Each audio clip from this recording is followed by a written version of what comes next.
নমস্কার, সনাতন ধর্মকথা চ্যানেলে আপনাদের সবাইকে স্বাগত। আজ মেঘদূত কাহিনীর উত্তর মেঘ পর্বের দ্বিতীয় অংশ শুরু করব। যক্ষ বলছে, বর্ষায় নদী সরোবরের জল ঘোলা হলে হংসগণ মানস সরোবরে নির্মল জলে যায়। জল সর্বদা নির্মল, সেজন্য মেঘ দেখলেও হংসগণ মানস সরোবরে যাওয়ার জন্য উদ্গ্রীব হবে না। তাই তার তীরে সুন্দর ইন্দ্রনীল মণিময় শিখরযুক্ত ক্রীড়াশৈল আছে। তা কনক কদলী তরুর বেষ্টন হেতু দর্শনযোগ্য। হে সখা, তোমার প্রান্তদেশে বিদ্যুৎ স্ফুরণ দেখে আমি কাতর চিত্তে আমার গেহিনীর প্রিয় সেই ক্রীড়াশৈলই স্মরণ করছি। যেখানে কুরুবক বেষ্টিত মাধবী মণ্ডপের সন্নিকটে কম্পমান কিশলয়যুক্ত রক্তাশোক ও কমনীয় বকুল বৃক্ষ আছে, একটি আমারই মতো তোমার সখীর বামপদ কামনা করে, অন্যটি দোহদ ছলে তার বদন মদিরা আকাঙ্ক্ষা করে। আরও সেই তরুদয়ের মধ্যে স্ফটিক ফলযুক্ত কাঞ্চনময় বাষষ্ঠী আছে। তার নিম্নদেশ অনতিপক্ক বংশের তুল্য, আভাময় মণির দ্বারা বদ্ধ।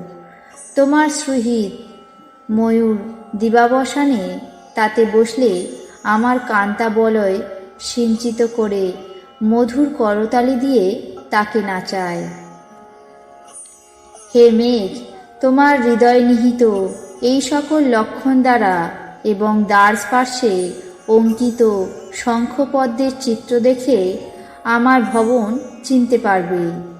সেই ভবন এখন আমার বিরহে নিশ্চয়ই ক্ষীণপ্রভ। সূর্যের অভাবে কমল কখনোই নিজ শোভা ধারণ করে না। শীঘ্র প্রবেশের জন্য তখনই করভতুল্য শরীর ধারণ করে পূর্বকথিত রম্যসানুযুক্ত ক্রীড়াশৈলে বসবে এবং অল্প অল্প প্রকাশিত খদ্যোত-শ্রেণীর স্ফুরণের তুল্য বিদ্যুৎ উন্মেষরূপ দৃষ্টি ভবনের মধ্যে নিক্ষেপ করবে। তন্নি শ্যামা শিখরী দশনা, পক্কবিম্ব অধর অষ্টা, ক্ষীণ মধ্যা, চকিত হরিণ প্রেক্ষণা, নিম্ন নাভি, শ্রোণীভারে অলস গমনা, স্ত্রৈণভারে ঈষৎ অবনতা। যুবতী বিষয়ে বিধাতার আদ্যা সৃষ্টির তুল্য যে সেখানে আছে, তার সহচর আমি দূরে থাকায় সে চক্রবাকীর তুল্য একাকিনী ও অল্পভাষিণী হয়ে আছে। তাকে আমার দ্বিতীয় প্রাণ বলে জানবে। এই দীর্ঘ দিবস যাপনে অতি উৎকণ্ঠিতা হয়ে সেই বালা শিশির মথিতা পদ্মিনীর ন্যায় অন্যরূপা হয়ে আছে মনে হয়। প্রবল রোদনের ফলে স্ফীত নেত্র উষ্ণ নিঃশ্বাসে যার অধরষ্ট বিবর্ণ হয়েছে, অলোকলম্বিত থাকায় যা অল্প দেখা যাচ্ছে। হস্তে স্থাপিত সেই প্রিয়ার মুখ মেঘাক্রান্ত ইন্দুর ন্যায় মলিন কান্তি হয়েছে। সে অচিরে তোমার দৃষ্টিপথে পড়বে। হয়তো পূজায় ব্যাপৃত আছে, অথবা কল্পনা করে আমার বিরহকৃশ প্রতিকৃতি আঁকছে, কিংবা পিঞ্জরাস্থা মধুর বচনা শারিকাকে প্রশ্ন করছে, রসিকে, তুমি কি ভর্তাকে স্মরণ করো? তুমি তো তার প্রিয়া ছিলে হে সৌম্য। অথবা মলিন বসন ক্রোড়ে বিনা রেখে আমার নাম সংবলিত পদযুক্ত গান গাইতে গিয়ে নয়ন সলিলে আর্দ্র তন্ত্রী কোনো প্রকারে চালনা করে বারবার সকৃত মূর্ছনাও ভুলে যাচ্ছে। অথবা দেহলিতে রক্ষিত পুষ্প ভূমিতে সাজিয়ে বিরহ দিবস থেকে আরম্ভ করে অবশিষ্ট মাসগুলি গণনা করছে, অথবা হৃদয়ে কল্পনা করে আমার সঙ্গে সম্ভোগ অনুভব করছে। প্রিয় বিরহে অঙ্গনাগণের প্রায় এই সকলই বিনোদনের উপায়।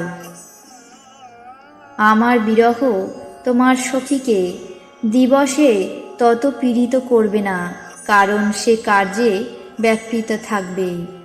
রাত্রিতে কালযাপনের উপায় না থাকায় তার শোক গুরুতর হবে সেই আশঙ্কাই করি। সেই বিনিদ্র ভূমিশয়না সাধ্বীকে আমার সংবাদে প্রচুর সুখী করবার জন্য তুমি নিশীথে সৌধ বাতায়নে থেকে তাকে দেখো। সে আমার দুঃখে সৃজনা, বিরহ শয়নে এক স্পর্শে স্থিতা, পূর্ব দিগন্তে চন্দ্রের কলামাত্র বিশিষ্ট মূর্তির তুল্য। যে রাত্রি আমার সঙ্গে ইচ্ছামতো ক্রীড়ায় ক্ষণকালের তুল্য কেটেছে, সেই বিরহদীর্ঘ রাত্রি এখন সে উষ্ণ অশ্রুপাতে যাপন করছে। আজ মেঘদূত কাহিনীর উত্তর মেঘ পর্বের দ্বিতীয় অংশ এখানেই শেষ করছি। বাকি অংশ আগামী পর্বে পাঠ করে শোনাব। আপনাদের কেমন লাগছে তা অবশ্যই কমেন্ট বক্সে জানাবেন। চ্যানেলটিকে সাবস্ক্রাইব করবেন, লাইক করবেন, শেয়ার করবেন। ধন্যবাদ।